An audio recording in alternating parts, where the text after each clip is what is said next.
ഇപ്പൊ സമയം ഏകദേശം രാത്രി 12:30 ആയിട്ടുണ്ട്. അപ്പോൾ നമ്മളെടുത്ത് 10K ആയതിനു ശേഷം എല്ലാവരും നമ്മൾ ചോദിക്കാറ് നമുക്ക് പ്ലേ ബട്ടൺ സാധനമൊന്നുമില്ലെന്ന്. നമുക്ക് ശരിക്കും പറഞ്ഞു കഴിഞ്ഞാൽ 1 lakh അതായത് 100K ആവുന്ന സമയത്ത് നമുക്ക് പ്ലേ ബട്ടൺ കാര്യങ്ങളുള്ളൂ. പക്ഷെ നമ്മളിത് ചുമ്മാ തമാശക്ക് ചോദിക്കുന്നതാണ്. പക്ഷെ നമ്മളത് സീരിയസ് ആയിട്ട് എടുക്കാൻ പോവാണ്. അതായത് നമ്മളൊരു പ്ലേ ബട്ടൺ ക്രിയേറ്റ് ചെയ്യാൻ പോവാണ്. നമ്മളപ്പോൾ അത് ചെയ്തുകൊണ്ടിരിക്കുകയാണ് കേട്ടോ. അതായത് നമ്മൾ ആ ഒരു പ്ലേ ബട്ടൺ ക്രിയേറ്റ് ചെയ്യുന്ന സമയത്ത് അത് ശരിക്കും ഒരു മെറ്റലാണ് പ്ലേ ബട്ടൺ.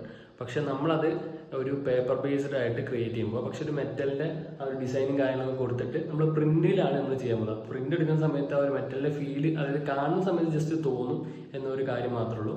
അപ്പം നമ്മൾ അതിൻ്റെ ആ ഒരു ലേ ഔട്ട് സെറ്റ് ചെയ്തുകൊണ്ടിരിക്കുക. നമ്മൾ നോർമൽ പാക്കേജ് ഒക്കെ ചെയ്യുന്ന ആ ഒരു സ്റ്റൈലിലാണ് നമ്മൾ എന്ത് ചെയ്യുന്നത്, ആ ഒരു എന്താ പറയുക പ്ലേ ബട്ടൺ നമ്മളൊന്ന് ക്രിയേറ്റ് ചെയ്യുമ്പോൾ സിൽവർ പ്ലേ ബട്ടൺ ക്രിയേറ്റ് ചെയ്യാൻ പോകുന്നത്. അപ്പോൾ അതിൻ്റെ ലേ ഔട്ട് ചെയ്തുകൊണ്ടിരിക്കുകയാണ്. അപ്പോൾ ഇതിൻ്റെ ഫൈനൽ ആയതിനു ശേഷം ഔട്ട് ആയതിനു ശേഷം ഞാൻ വീഡിയോ ഇടുന്നതായിരിക്കും. അപ്പോൾ നിങ്ങൾ ആദ്യമായിട്ടാണ് എൻ്റെ വീഡിയോ കാണുന്നുണ്ടെങ്കിൽ ഇതേപോലത്തെ കുറച്ച് ഇൻട്രസ്റ്റിംഗ് വീഡിയോസ് കാണാനായിട്ട് ചാനൽ സബ്സ്ക്രൈബ് ചെയ്ത് മറക്കണ്ട.